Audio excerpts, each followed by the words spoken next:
everybody, welcome back to our movie review. Hope you guys been enjoying the content on channel as of late. Excuse me again for some of the lack of content lately. It's just been doing my own thing and just summer season's up and running, so I've just been out doing some surfing and stuff like that.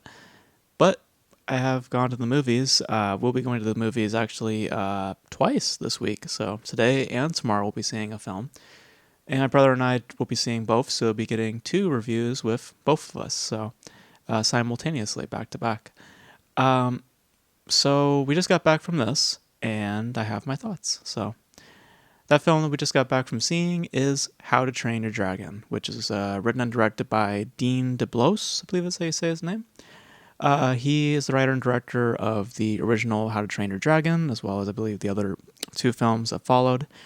This is a remake of the original film that was released in 2010, based off a novel by Kasija Kowal. Probably butchered the hell out of that name, sorry.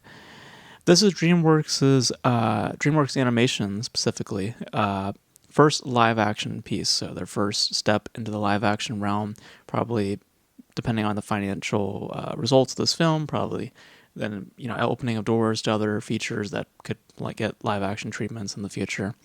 But this is the first of those. This stars Mason Thames, who stars, of course, as Hiccup, and he is a son to a very renowned Viking in the name of Stoke, I believe is his name, who's played by Gerard Butler, who reprises his role from the voice acting portions that he did in the animated features.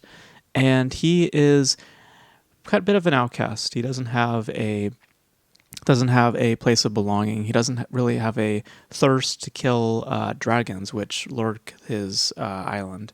And he's trying to prove himself to people, specifically that of his father.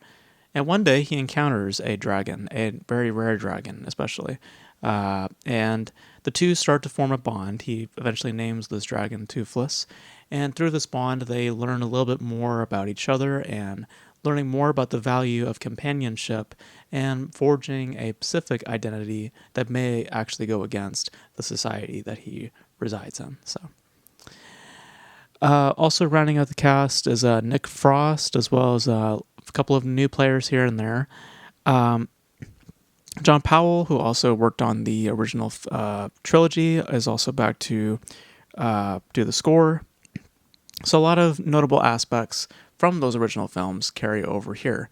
Now, sorry, my voice is a little dry. To preface, I am not familiar with the How to Train Your Dragon series. I've only seen the third film, and that was with a friend of mine who was a big fan of the series. And I've only saw it once, so it doesn't have a strong memory. But as far as I can remember, I do remember enjoying the film. But again, just memory-wise, it's a bit fuzzy. So I'm going into this pretty, just pretty clean. So no real expectations outside of what I've seen from the trailers, which seemed fair enough.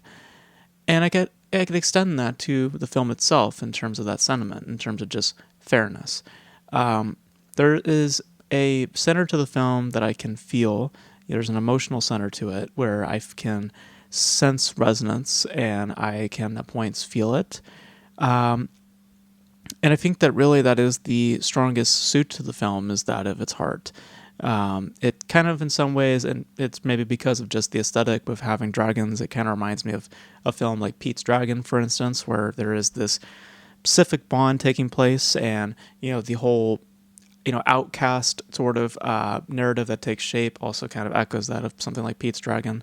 And that heart that Pete's Dragon possesses, kind of in some ways also in reference reflects my experience with this specific film. Again, probably a lot to do with the aesthetic, with just dragons in the frame. But it definitely has that heart where it is that, that visual of that specific piece and the bonding to it and just the marrying of the two. It works in the overall just illustrations. Some performances worked well for me. Gerard Butler I found to be good, and it might be just a lot to do with the fact that he, as I illustrated, has taken on the role previously. He seems a lot comfortable in that role. an extension I can't give to the others though.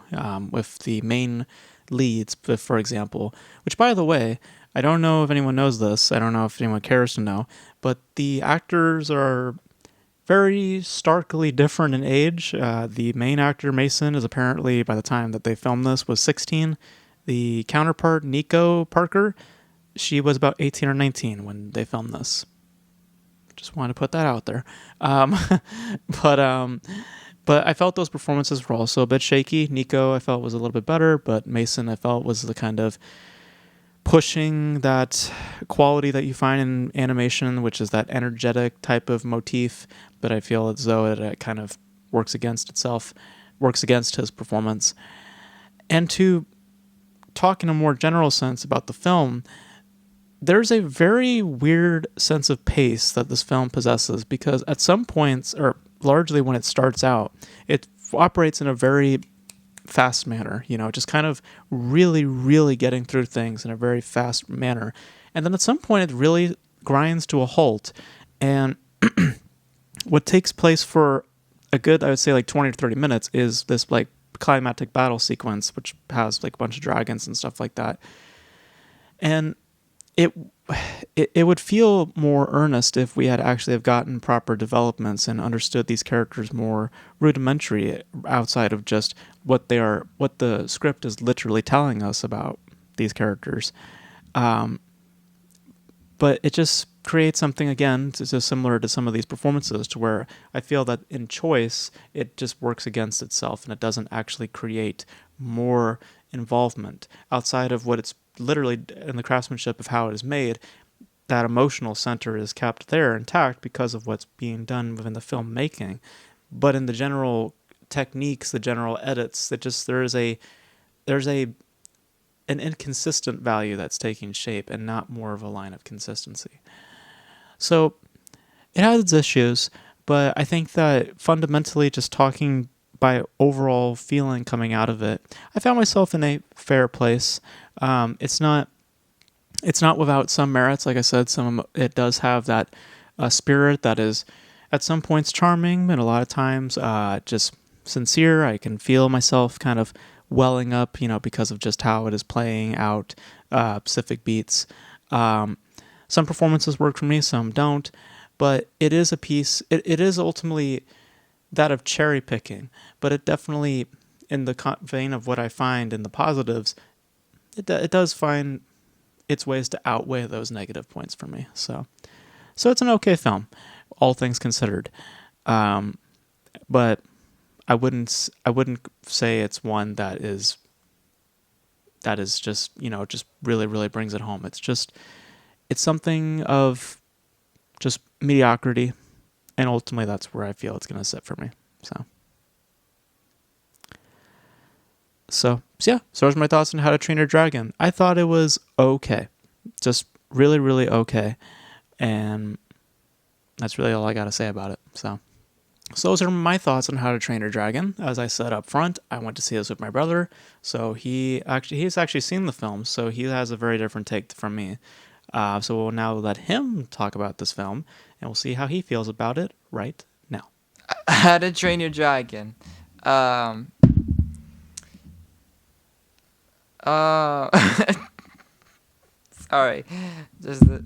I'm just laughing at something. It's just the thing that my brother told me about, because I told him about that the actor was 16 and the girl was 17, 18. No, it was 18 or 19. It's crazy. Anyway, yeah, this movie, I give it a 10 out of 10. I'm gonna get straight up with that. Pretty good. I loved it. I think I wouldn't say it's the movie of the year. No. I would say Thunderbolts. I would say Thunderbolts is my movie of the year so far. Is it if I question to ask, is it accurate? No. Well, yes, no, but like 90% of the time, yes, it's accurate as the animated version, yes. But there was some difference, like some lines were different, some scenes were a little different. They were trying to be a little different. They don't want to be lazy to exactly copy the whole thing, but in live action. But It's basically almost the same, but it's fine. I like it. They got everyone almost back. They got some new faces, and mm, yeah, I'm okay with it. I kind of wished for a sequel. I didn't kind of wish for a live action, because like I kind of wish we went for a fourth film, because I think of the third ending of the film. I think there was possibly a fourth one, but I don't know. I don't know. I think they're just gonna go live action from now on now, for some things. I know this is gonna get a sequel. I heard that the live action is getting a sequel, so yeah. Uh, I'm very interested in that. I've heard that it's darker and stuff, according to my brother. So we'll see about that. For me, I'm more interested of third film. Like third film has been my favorite. I love the third film. I love the Light Fury. I can go all day and talk about why I like the characters and stuff on the third film. It's a pretty good film. I always say it's my favorite out of the whole franchise. And I wonder how they're gonna do, if possibly, hopefully make a third live action for it. I hope how they're gonna do Light Fury. If not, that's sad. But who cares, right? Is that me too? I care. Sorry. Um, but yeah, that's about that's about it. That's everyone. I think Mason Thames, off topic, he should play Link for Zelda in the Zelda movie, because he kind of looks like Link. He kind of got the hair of Link, and he he sounds like Link. Not really like sounds like Link, but he could totally like maybe put like some performance out of it, if you know what I'm talking about, like that, stuff like that. But yeah, performance. What else? Jared Butler. Jared Butler. I mean, I'm surprised to say that. Yeah, he's pretty good.